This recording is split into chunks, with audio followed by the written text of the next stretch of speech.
Hello everyone, it is Mark Berman from TVMI. I am at the W Hotel in New York City with... Let's go. Thank you very much. Very nice to meet you. Very nice meeting you. You, of course, are the star of Hardcore One. I am. And you are one of the stars. One of the people that's on it. We don't consider ourselves stars. Well, okay, we'll say you're the proprietor. There you go. There now, you go. Because obviously there's not a lot of room to do this, I'm going to talk to your son and daughter after I do you. So we'll put them up each day. Good luck to you. It should be interesting. Very. Congratulations on the show. Thank you very much. You know, it's been a heck of a ride. When I had gotten the email from your wonderful publicist, Linda Shafron, would I be interested in doing this? I'm like, of course I would. I love the show. How did the whole thing get started? We were doing an event at the store, and the production company came in, right? And they go, "Wow, you know, this is a pretty great place, right? 1,000 customers that come in each and every day. Yeah. You have a dynamic family, right? And they left. 3 months later, they called up Seth and said, right. Seth, would you be interested in doing a reality show? Well, what does that entail? It entails that cameras will be following you around. He says, heck no, we're not going to do it. He walked into my office that day and said, Dad, I got a call from a production company. Right. What do you think about doing a TV show? I go, Seth, how big could it get? Let's do it. Is it obtrusive, or is it something that you learn to live with? Do you even notice the cameras? Right now, after 9th season, I don't notice the cameras at all. Was it strange initially? Well, originally, I mean, I'm just a pawnbroker. Right. And the cameras being there was, intrusive. Right. But after the first minute of my first loan, it was easy. Now, obviously, we're watching the show. We don't want to see people come in that are all like lovey-dovey. Everyone's happy. We want to see conflict. We want to see we want to see your body card. Then watch Hardcore Fun on Monday nights on truTV. It'll right, give you that. Right. But is this really what the business is about? Is this a true look at what you do? We're pawnbrokers. We deal with people's emotions. Emotions take over, and it gets the better of them, and you just happen to see it on Monday nights at 10 o'clock. So before the show began, this was already happening. You had these people come in, they didn't get a good deal, they weren't happy, they threw a tantrum, they got tossed out. So these things happen. That's why the production company thought it would be a great show to do on television. Right. There's 40,000 items in this show, there's 40,000 stories, so it makes a great show. And do you actually, when the show's on, are you home watching? It's funny, on Monday nights, I sit with my wife in front of the television and we watch it. Is there anything that you've seen you're like, oh my God, I can't believe that happened, or I can't believe I did that, I can't believe he did that? Anything that you just I see that all the time. Right. I mean, I can't believe that my children act the way they do some days. I can't believe I have to step in the middle of it, and that's one of the things that I can't believe, you know? Right. You know, as a fan of the show, and I am a fan, I've been watching since the inception, I personally would be, if I came in and said, let's say I have a watch on, how much is this worth? And you're not giving me what I think it's value in it.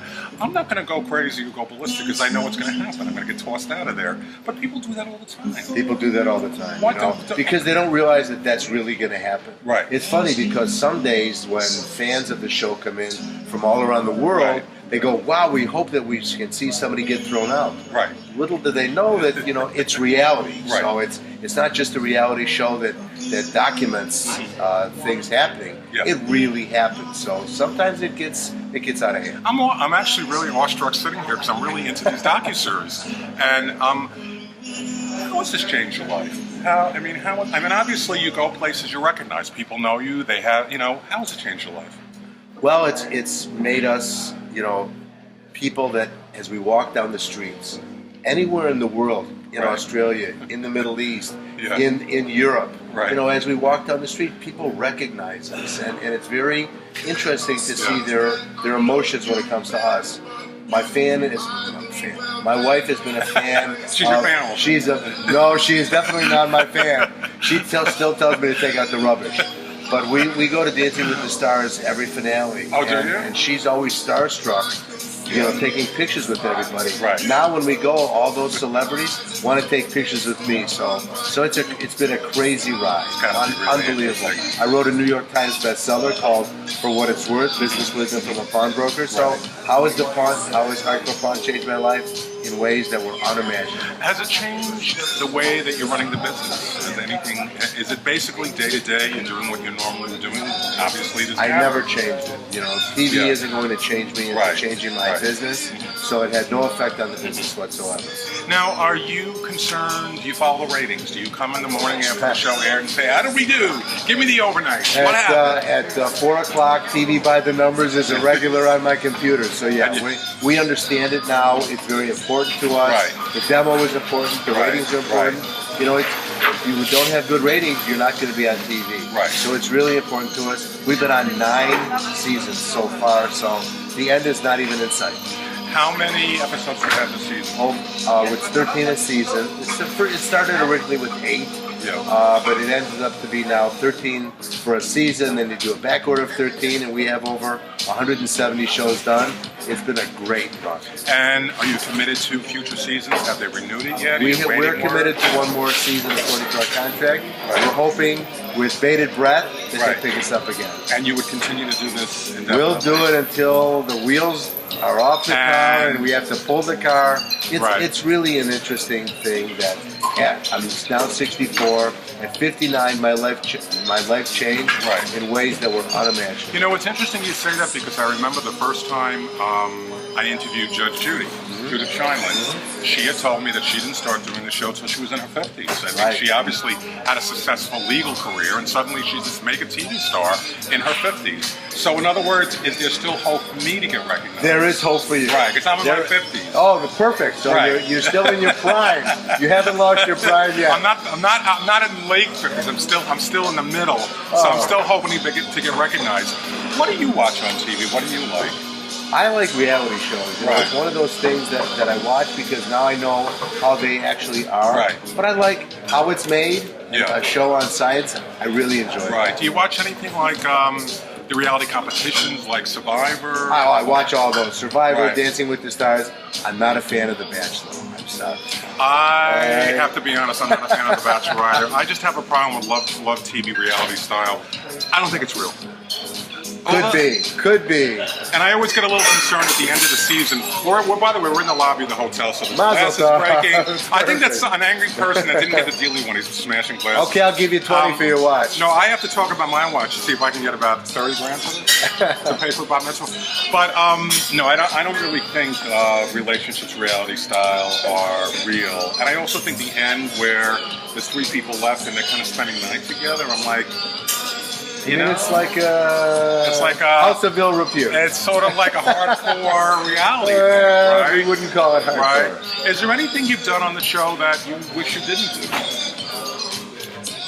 I'm sure as I look back through some of the seasons, you know, and you'll ask Seth and Ashley, I'm sure things will come to mind faster than me. Right. But you know what? I've had a great run. It's been a lot of fun, and the fun is only beginning. Right. So you've enjoyed this. There's nothing you regret. Nothing. You would do it again in a heartbeat. In a heartbeat. And you'll do it. Well, actually, I'm lying because we bought a fishing lure and we spent $3,000. If I had to do it all over again, I wouldn't give him $300. I got it. And what's the best deal you've ever done, you think? Well, there's been, you know, I've been in the business a long time, so there's always been some really good deals. Nothing great comes to mind, but I'm sure if I think for, you know, that's what happens when you're 64.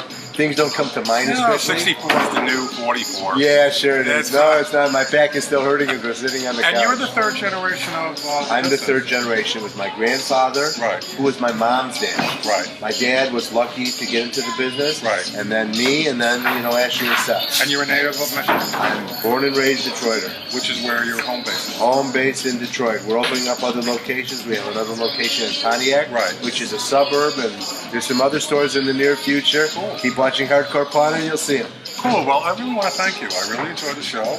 Our website is tvmediainsights.com. We crunch ratings also. So check us out. We'll tell you how you're doing. I appreciate it. I can say from a professional perspective, you're doing damn good. Thank you, Mark. You're doing damn good. We could be having this conversation in 5 years if you wanted to. Let's make a date. You have a deal. We're going to meet here in 2020.